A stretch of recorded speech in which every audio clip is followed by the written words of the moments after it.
ബസ്സും കണ്ടെയ്നർ ലോറിയും കാറും കൂട്ടിയിടിച്ച് അപകട പരമ്പര. 17 പേർക്ക് പരിക്ക്, ഒരാളുടെ നില ഗുരുതരം.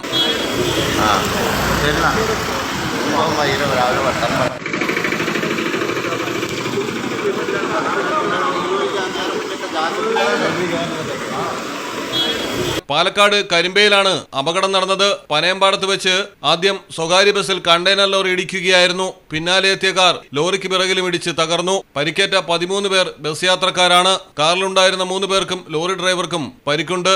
ബസ് ഡ്രൈവറുടെ പരിക്ക് ഗുരുതരമാണെന്നാണ് വിവരം. നാട്ടുകാരാണ് രക്ഷാപ്രവർത്തനം നടത്തിയത്. മലയാളം ടെലിവിഷൻ, പാലക്കാട്.